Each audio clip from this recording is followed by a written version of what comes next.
Hello, everybody. Welcome to today's Reading Through the Bible in 365. Today we are going to be reading Psalm chapter 119, verses 1 to 88, and then 1 Corinthians chapter 7, verses 20 to 40. Let's get started in Psalm chapter 119 with verse 1. Joyful are people of integrity who follow the instructions of the Lord. Joyful are those who obey his laws and search for him with all their hearts. They do not compromise with evil, and they walk only in his paths. You have charged us to keep your commandments carefully. Oh, that my actions would consistently reflect your decrees. Then I will not be ashamed when I compare my life with your commands. As I learn your righteous regulations, I will thank you by living as I should. I will obey your decrees. Please don't give up on me. How can a young person stay pure? By obeying your word. I have tried hard to find you. Don't let me wander from your commands. I have hidden your word in my heart, that I might not sin against you. I praise you, O Lord. Teach me your decrees. I have recited aloud all the regulations you have given us. I have rejoiced in your laws as much as in riches. I will study your commandments and reflect on your ways. I will delight in your decrees and not forget your word. Be good to your servant, that I may live and obey your word. Open my eyes to see the wonderful truths in your instructions. I am only a foreigner in the land. Don't hide your commands from me. I am always overwhelmed with a desire for your regulations. You rebuke the arrogant. Those who wander from your commands are cursed. Don't let them scorn and insult me, for I have obeyed your laws. Even princes sit and speak against me, but I will meditate on your decrees. Your laws please me. They give me wise advice. I lie in the dust. Revive me by your word. I told you my plans, and you answered. Now teach me your decrees. Help me understand the meaning of your commandments, and I will meditate on your wonderful deeds. I will weep with sorrow. Encourage me by your word. Keep me from lying to myself. Give me the privilege of knowing your instructions. I have chosen to be faithful. I have determined to live by your regulations. I cling to your laws. Lord, don't let me be put to shame. I will pursue your commands, for you expand my understanding. Teach me your decrees, O Lord. I will keep them to the end. Give me understanding, and I will obey your instructions. I will put them into practice with all my heart. Make me walk along the paths of your commands, for that is where my happiness is found. Give me an eagerness for your laws, rather than a love for money. Turn my eyes from worthless things and give me life through your word. Reassure me of your promise made to those who fear you. Help me abandon my shameful ways, for your regulations are good. I long to obey your commandments. Renew my life with your goodness. Lord, give me your unfailing love, the salvation that you promised me. Then I can answer those who taunt me, for I trust in your word. Do not snatch your word of truth from me, for your regulations are my only hope.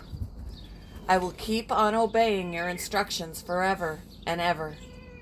I will walk in freedom, for I have devoted myself to your commandments. I will speak to kings about your laws, and I will not be ashamed. How I delight in your commands! How I love them! I honor and love your commands. I meditate on your decrees. Remember your promise to me. It is my only hope. Your promise revives me. It comforts me in all my troubles. The proud hold me in utter contempt, but I do not turn away from your instructions. I meditate on your age-old regulations. O Lord, they comfort me. I become furious with the wicked because they reject your instructions. Your decrees have been the theme of my songs wherever I have lived. I reflect at night on who you are, O Lord. Therefore, I obey your instructions. This is how I spend my life, obeying your commandments.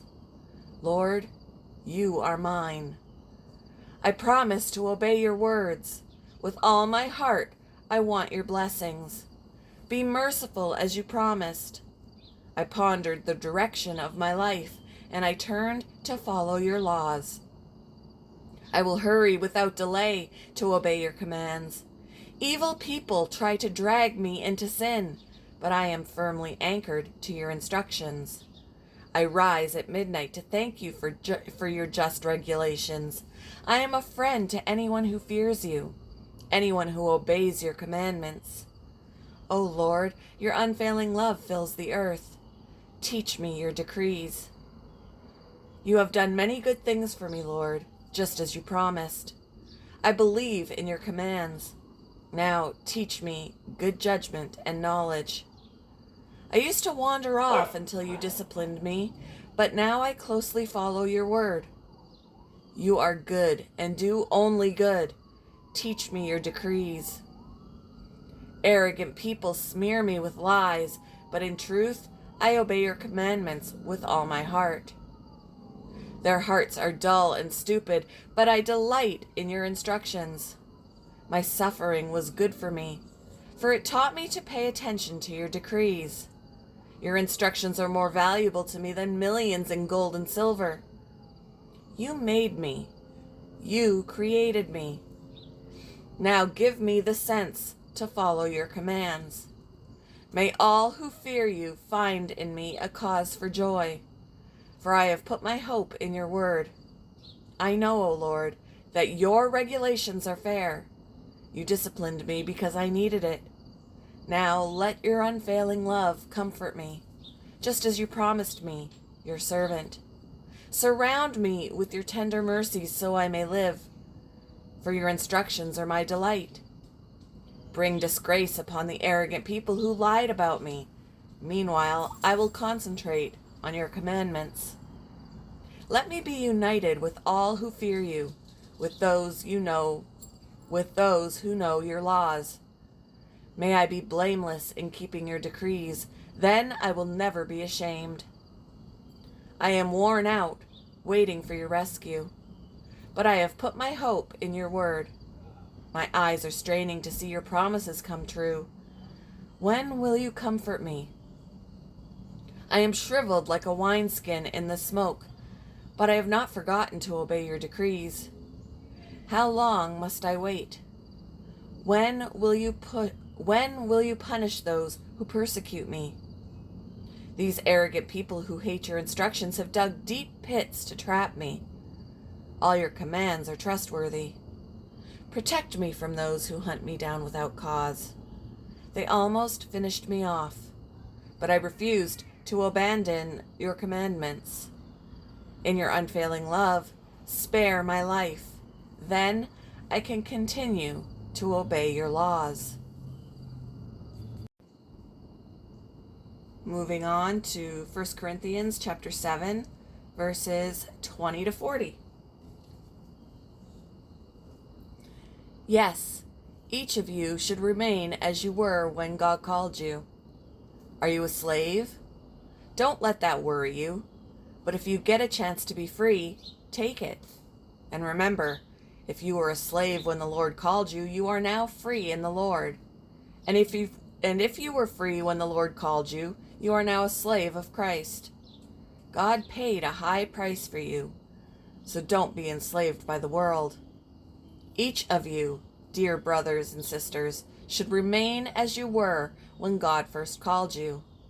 Now, regarding your question about the young women who are not yet married, I do not have a command from the Lord for them. But the Lord, in His mercy, has given me wisdom that can be trusted, and I will share it with you. Because of the present crisis, I think it is best to remain as you are. If you have a wife, do not seek to end the marriage. If you do not have a wife, do not seek to get married. But if you do get married, it is not a sin. And if a young woman gets married, it is not a sin. However, those who get married at this time will have troubles, and I am trying to spare you those problems. But let me say this, dear brothers and sisters. The time that remains is very short. So from now on, those with wives should not focus only on their marriage. Those who weep or who rejoice or who buy things should not be absorbed by their weeping or their joy or their possessions. Those who use the things of the world should not become attached to them, for this world as we know it will soon pass away. I want you to be free from the concerns of this life.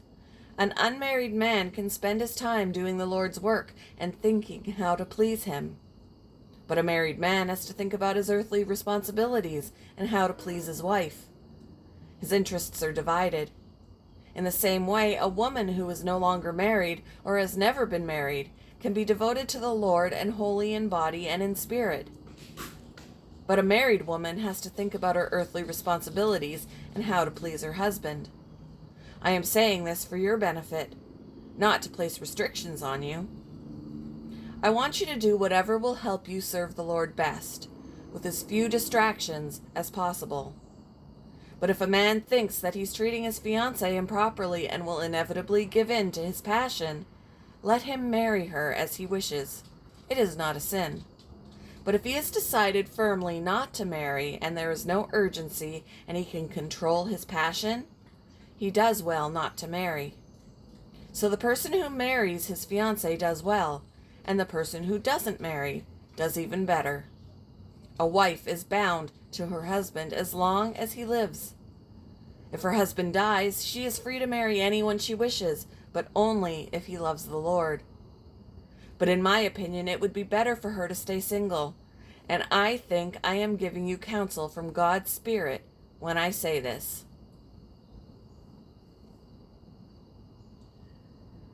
Thank you for joining me for today's Reading Through the Bible in 365. I hope you all have a wonderful Friday, and I will see you in the next one, guys. Bye!